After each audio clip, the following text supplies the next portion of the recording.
your creativity free.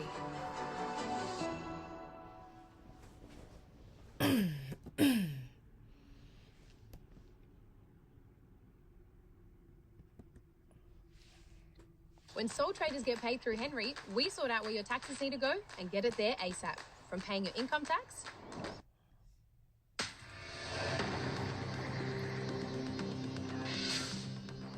James Giordano here today from Georgetown University. He is a professor. I have to read this because it's a lot. He's a professor in the development of neurobiology and biochemistry. He's a chief of neuroethics studies program and the co-director of the O'Neill Pellegrino program in brain science and the global health law and policy at Georgetown University.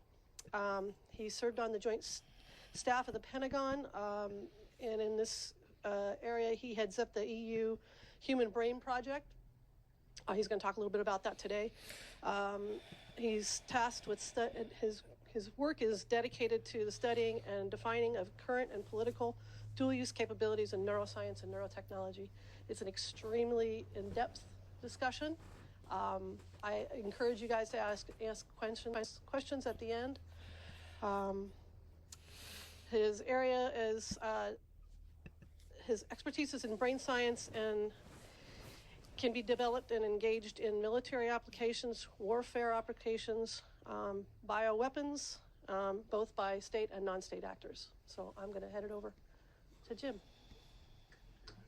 Great, thank you.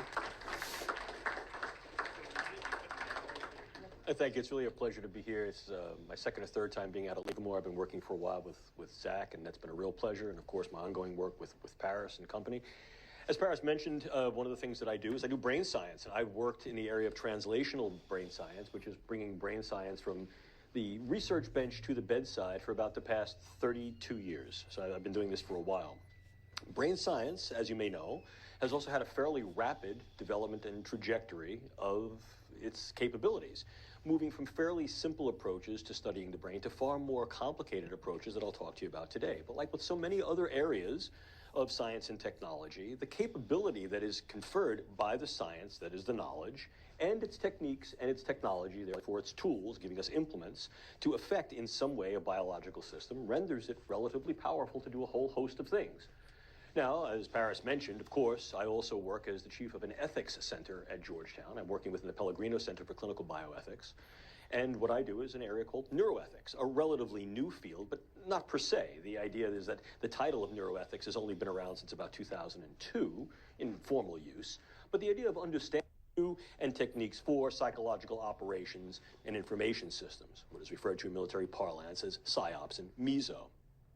If we now transition that into more hard forms of weaponizability, these are the areas where we're actually looking to exert physical, not just cognitive influence and or deterrence. These are your more classical forms of weaponization where you actually see things like guns, bullets, bombs, etc. But now, when confined to the biological space, we see chemicals such as drugs and other chemical agents, biological, such as the use of various microbes, both bacteria and viruses and toxins, and increasingly devices, which up until quite recently were not even considered to be in the weaponizable space, and only very recently, with regard to the last review conference of the International Biological Toxins and Weapons Convention last December, did the Australia group raise the possibility that certain devices, namely neurotechnology and hybrid cyborg-type devices, which we'll talk about, should be considered within the larger scale of what might be a potential biological.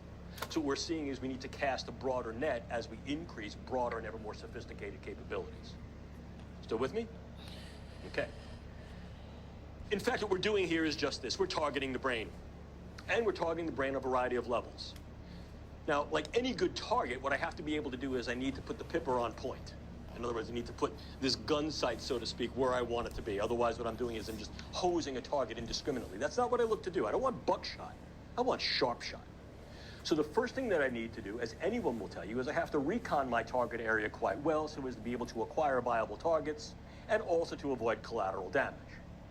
The assessment neurotechnologies do a very good job in doing that with increasing sophistication. They're not used individually. They're used in a way that's called co-registered. I can use forms of neuroimaging, and these are diverse. They run the gamut from the older forms, such as things like computerized tomography and single photon emission tomography, to the much newer forms that utilize a highly specific electromagnetic pulse signal, not only to be able to image certain brain areas, but also to image tracts, communicating networks and nodes within the brain in a directional way in rather rapid time. I can utilize neurophysiological recordings such as electroencephalography, and I've dialed in the specificity of that as well through the use of quantitative techniques. I can also look at neurogenomics and neurogenetics, taking a look at genetic profiles of individuals and groups to be able to determine what genes may be in fact coding for certain structures and functions of the brain. I can utilize proteomics and other forms of biomarkers, and I can utilize neurocyber informatics. In other words, I can harness all of these forms of assessments to a big data approach that allow me to make both comparatives and normative indices, not only within an individual, but between individuals, not only between individuals, but within and between groups on a variety of scales. Warfare. And here, once again, when we understand the construct of the way neural networks operate, they operate by key controller and influencing nodes that interact with other neural networks within the brain electrochemically. If we can utilize transcranial mechanisms to be able to disrupt this, what we can do is we can create disrupted neural network aggregation and literally disrupt people's sense of time, space, and place. And there have been a number of experiments that have examined this, more in the medical context of looking at how we can try to control epilepsy, and we do recognize that these things are viable, although they have not yet been translated directly into operational use. But they have been entertained for certain forms of special operations and irregular warfare, and so they're on the palette of possibility, although not near-term probability. Yeah. If we go one step further, I think it becomes important for us to also understand that we can utilize devices slightly differently. This is the idea of the sort of non-human cyborg, and I don't use that word in any way colloquially. I mean it literally. A cybernetic organism that is an integration between a biological system and a technological system. The pioneering work in this field was done years ago. It was Delgado's work with deep brain stimulation in a bull. He utilized deep brain stimulating electrode coupled to a remote device, got into the bull arena, induced the bull to charge, pressed the button, and arrested the bull's forward motion. Stopped, poised right before him. See what I can do through the use of cybernetic interactive systems. Remotely controlled brain systems, brain interfacing. Could we now utilize that on different scales? Well, we're not talking about dropping electrodes into people's heads, despite what people will say. This is not a large-scale program to infiltrate the population with indwelling electrodes. With all due respect to Elon Musk, I think the actual translation of that into a broad-scale event within the population, as it very, very least speaks of the fantasy, if not fictional, and I think in many cases very, very difficult to translate. Will key individuals get certain implants? Yes, I believe they will. Will key individuals also be able to get the benefits of translational neurosurgery that decrease some of the risks and burdens? Yes, they will. Will this be widely seen as a mechanism of individual and crowd control? No, it will not, at least not in the immediate future. But what has gone from the drawing board to the reality is this: the use of neural interfacing and physiological interfacing through the idea of remote-controlled small-scale systems to be able to modify the behavior of non-human animals on a variety of scales, small mammals, and increasingly the use of insects. The pioneering work was done by DARPA, something called the DARPA beetle or the DARPA fly. And more recently, an independent, non-DARPA-funded commercial enterprise, calls itself Dragonfly, has been able to utilize a combined set of techniques, both direct neural stimulation through the use of what we call macro technology and optogenetic control of key neuron firing patterns, to be able to direct the wing beats and pulses, and as a consequence, directionality of a dragonfly. And characteristically, an insect of about that big works quite well, because it can not only carry this particular payload, which is very, very light, and now does not have the burden of the prior DARPA beetle that needed a battery. This utilizes a solar rechargeable source, so it is infinitely powerful, but must also be able to bear the burden of now these very, very small scale, and in some cases, they're looking to the high-level nano or at least low-level micro scale use of various electrodes that can then both record and perhaps deliver certain types of payloads as well. So the idea of now going back to these very, very low-dose nanopharmaceutical delivery of toxins or other chemicals and utilizing this as a controlled vector becomes a real possibility. Note, This has not been directly addressed, nor has it been entertained by any United States government entity in a public forum. This is not what DARPA has intended this device to be. This is supposed to be a surveillance device that could be used for public health and also to monitor key environmental factors. And the same is being touted here, that this is not a device that is weaponizable. The reason I tell you about it is that this was a point of considerable debate and discourse at the recent meeting of the European Union Human Brain Project Subcommittee on Dual Use. And I stood before these people and said to them, you know, this is not being entertained in these ways. And the response there was, yes, but it should. And so the fact that people are thinking about this, but this was not explicit intent, means that it is, in fact, capable to be developed in these directions. And that becomes a real concern and consideration. So when we're looking at this idea of neuroscience and technology for national security, intelligence, and defense, I think the take-home message here is that, yeah, we can access and affect, manipulating control, so to speak, neural systems to affect, alter, change, direct minds via brains, and therefore the hearts in which those minds are embodied. We used to talk, as I said, about hearts and minds. Now, through the use of neuroscience and technology, minds and hearts is a far more viable description because it describes for us explicitly the root of engagement. What we can do here, I think, is very provocative. What we should do, that's still, I think, a point of contention and represents a work in progress. And I think the reason this becomes so contentious is that although we may even be able to leverage particular amounts of regulatory pre- and proscriptional control over large-scale governmental agenda that are dedicated to these efforts, and may even be able to exercise such control onto the commercial interface, a growing problem is the do-it-yourself biological market, what is commonly referred to as the biohacking community. And it's problematic not inherently because of what it is they do. This is public science. This is science taken out into the public forum, utilizing available tools and technologies that indeed allow individuals to create highly valid scientific techniques and technologies in their backyard, in their basement. I think there's a strong push towards public science that in many ways is applaudable. And I'm not impugning the community nor its efforts. What I am doing is I'm putting out a warning. I'm giving forth sort of the need to take heed and perhaps take action. This is also a very vulnerable community. The reason for it is twofold. Number one, that there are individual actors, as with any community, who may have different agenda. And those agenda may not necessarily be, for what we consider to be always benevolent, wanting to do good purposes. Or, let's face it, it could be wholly benevolent, but my good is not yours. And as a consequence, the ideology, purpose, and intent of what I seek to do may not necessarily be consistent with what you seek to do. Moreover, the level of financial base that would allow certain distinctions and certain integrities of control and safety may not be present in all of these operations. And as a result, accidental contamination, accidental spill out of one silo into the public silo may be burdensome, risky, or harmful to the public health.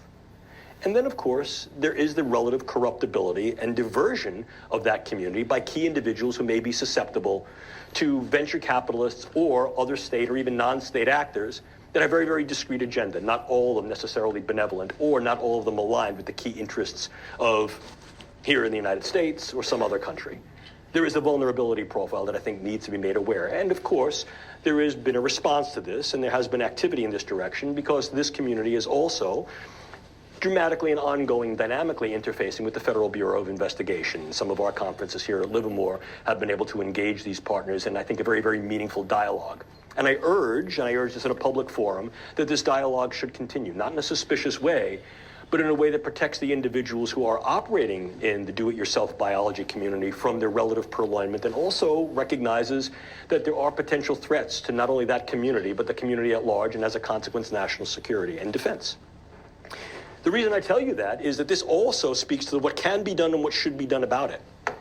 And although I'd love to be able to stand before you now and say, here are the answers one by one, I can't do that. I can't, not in a definitive way. And one of the reasons for that is I think we can certainly talk from our own pulpit, and we can only discuss the palette that we have available and which we can manipulate here. Indeed, many of the things that I've spoken to you about with regard to biologicals, chemical, or ethical, legal, and so. To get started in data analytics, you don't need previous experience or a degree. The Google Data Analytics Certificate will teach you social issues. I'll not bore you with these in detail, but I think we can parse those into those that are focal to the technology, intersection of unknowns, their capabilities and limitations, and runaway effects, not only of the science and technology itself, but runaway effects of individuals who recognize its power and then take this into trajectories that we ordinarily would not assume would be engaged, because we may think there are limits and proscriptions. The idea that, well, we won't go there doesn't mean that someone else won't. Furthermore, I think that there are some ethical, legal issues that need to be raised, not only with regard to what we're doing with the science, but what can be done with it. The inviolability of mind and self, what we talked about earlier. Could we use these for interrogation? Could we use these in warfare? Yes, we could. Should we? But we could argue, well, less harm is going to be incurred, but really, what are the harms once we get into the relative inviolability of the brain space, the last private domain, if you will? Oh, yes, I know the counter-argument says we do that already, and perhaps that's valid. But I think developing that discourse in a very, very realistic way at the level of granularity that's necessary will be important to each and every step forward. Moreover, if in fact what we're looking to do is to be able to gain a broad base of information and be able to pulse that information through relative discrepancies and ultimately transgressions, we then get into arguments about what constitutes privacy, what constitutes protection, what is mitigation, what is manipulation, and then how do we entertain these things on the world stage. And if we're looking to say, well, we understand that perhaps we need to go in this direction, as many have argued, well, what ethics are we going to use? Some form of civilian ethics that's operative, for example, for the life sciences and medicine, perhaps, and that may be viable in research, but in translating research to operations, what do we use then? The idea of justification both in and for war, a just war and just conduct under war?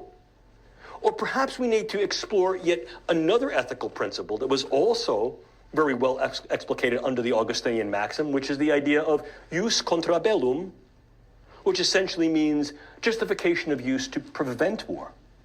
But how far do you go? To what extent? What represents benefit? What represents burden? What represents harm? I don't have answers, but what I can tell you is that this is certainly what we consider to be a science and technological superhighway. It's a super speedway. And I like that analogy for a lot of reasons, because it's true. There are multiple lanes of entry and multiple lanes of competition. There are a lot of vehicles that are being entertained there. It's a very rapid pace. There are hazards. There are certainly race rules, and though not everybody obeys the race rules, and sometimes if you don't obey the rules, you get ahead of the pack. And of course, there are big prizes. But like any race, you know, the morbidity and mortality going at this speed, with this level of integrity, with this level of momentum, is real. So to be able to handle the super speedway, one of the things that we've suggested is this, something we've called on-ramp. Get it? Speedway, on-ramp. There you go. It's the operational neurotechnology risk assessment and management process or paradigm. And what it really does is it embraces, I think, an older idea that had been advocated initially by Zbigniew Brzezinski, essentially in 1970, 1972. I won't bore you with the quote, but you can read it yourself. But essentially the issue here was that the idea that the modification and manipulation through biochemical manipulation of the brain was seen as real in 1970 and has now been realized some 40 years later. This is a real speedway. This is not hypothetical. This is a race that was defined, and like so many other races that are defined, it's simply a question of the technological and scientific sophistication of the entries on the race. It's real. What it forces us to do is to evaluate the neuroscience and technology with regard to its capabilities and its limits. Don't make anything up. There's plenty there to really be concerned about. This is not a bunch of sit under a tree navel gazing and let's make up these hypothetical fictional scenarios. No neuroscience fiction here. Let's utilize neuroscience fact and do this in a capabilized way. Evaluate the real parameters of use. How could these be used? How could they not be used? And as a consequence of that, where do the real risks and threats really lie? What are the benefit, burden, harm parameters of using these or not using these? And ultimately, what are the contexts of applications? Intelligence, security, defense, public safety. In some cases, looking at the research side of the house and the operational side of the house. All of these must fit into this quasi-calculus of how we then approach risk assessment and mitigation. There's nothing new about this. This is a simple, tried and true risk assessment and mitigation paradigm that is now being applied to the use of neuroscience and technology in these key domains. What we've tried to do is to dial in the specificity through the use of some key questions. How do we do it? We identify the risk scenarios, try to model them, craft these strategies for preemption and preparation. Preparation is the big step. Strategies that are relevant and durable, and identifying the plan that's necessary. What do we try to do there is we try to develop these contingencies and exigencies. And in developing these things, it's essentially a four-step process. Looking at the technical rectitude, the right ways that one could utilize any neuroscience and technology. And what I mean by the right ways is using the techniques and technologies in correct ways. Using them in ways that are real. Understanding the capabilities and limitations. What are the situational variables that are germane to their use? Could they be used this way or not? Yeah, I could say I want to neuroimage people left, right, and middle, but am I going to get everybody in the scanner? No, I'm not. So how am I really going to use these things? Evaluation, ultimately a revision of these ethical concepts to guide use and frameworks for establishing and executing ethical engagement. Very important to do. These last two steps are work in progress. What we've called for in this approach is something called tasker. Groups of individuals can be assembled to look at the problem who are task agile, scientifically knowledgeable, and ethically responsible. So this slide, I think, very nicely demonstrates for you a relative 100-year history of the brain sciences, going back to an anatomical diagram that was pioneered right after the advent of anesthesia in the middle of the 1800s to be able to allow direct access to the living brain neurosurgically. Now, what that allowed us to do is to manipulate the structure of the brain, and as a consequence of that, see what artifacts occurred with regard to individuals' thought, emotionality, and behaviors. Of course, we all know the prototypic example being Phineas Gage, the railroad worker who got a tamping iron through his frontal lobes, and as a consequence of that, survived, but as the adage says, Phineas was Phineas no more. So the issue here is that there's something ticking away within your cranium that makes you, you. That renders the brain sciences exceedingly important, not anymore perhaps in certain ways than other areas of the biomedical sciences, but in ways that are both practical and philosophical. Metaphorically, which is to essentially put the brain at our fingertips. This is my brain. I take it out nightly and floss it. With my haircut, it makes it rather easy. That makes you, you. That renders the brain sciences exceedingly important, not anymore perhaps in certain ways than other areas of the biomedical sciences, but in ways that are both practical and philosophical. In other words, if I'm able to in some way assess and affect this thing, that is in at least some way demonstrably and perhaps to a large extent responsible for making you, you, your persona, your thoughts, your hopes, your dreams, well, look at the power that that can yield. We like to talk about influencing hearts and minds, but this is a question of influencing brains to influence hearts to then influence minds.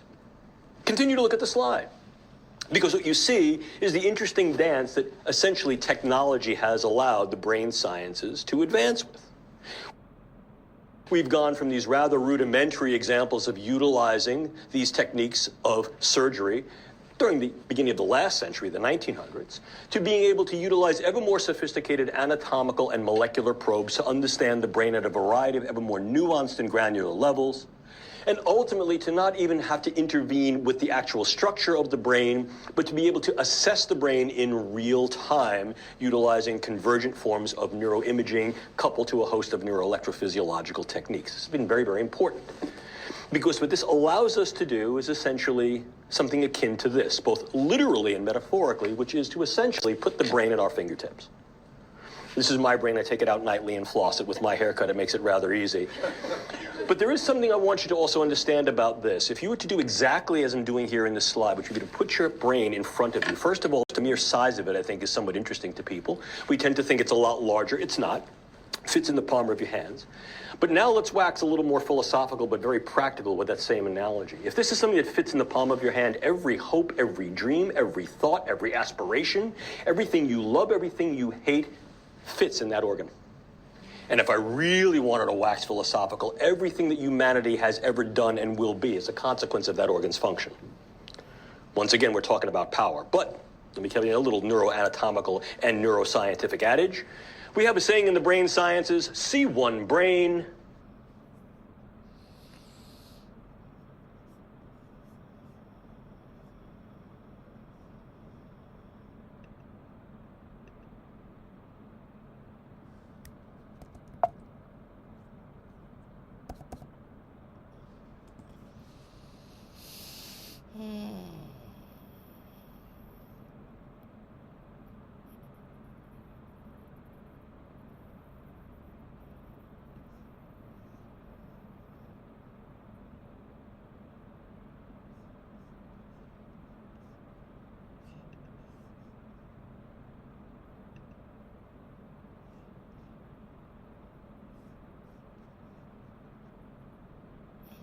Are you constantly overwhelmed with your to-do list? Here's what you can do about it. This strategy is so effective, even a US president swore by it. We're talking about the Eisenhower matrix. All of your to-dos fall into one of these 4 quadrants. I'm gonna explain it really quickly and then show you the key. You've got urgent versus not urgent, and important versus not important. Upcoming client deadlines would go here because they're both urgent and important. Now, these things demand your time, but they're not super important. And these are just distractions. These are important, but we often neglect them because they're not urgent yet, so it's easy to procrastinate. But the reason we feel burned out is because this is how most people spend their time. We're always under pressure from things that feel urgent, even if they're not a high priority. Once again, we're talking about But this power, is what it looks like when you're on top a of little all your work. neuroanatomical Spending and time on neuroscientific important adage. things before We have a they saying in the become brain urgent. sciences, And the see only way to one do this is brain, to put these see tasks one on brain. your calendar. But you Which don't means have to that do this despite manually. the fact that if I This pulled tool my will brain out of my head, automatically his brain out of prioritize your hers, schedule his, and for her you. brain out of With hers, it Motion's basically AI looked like that with regard to auto-scheduling, its each gross task is architecture. The devils and deities lie in the details. Our brains develop as a consequence of their embodiment in me and you, and as a consequence of the environment.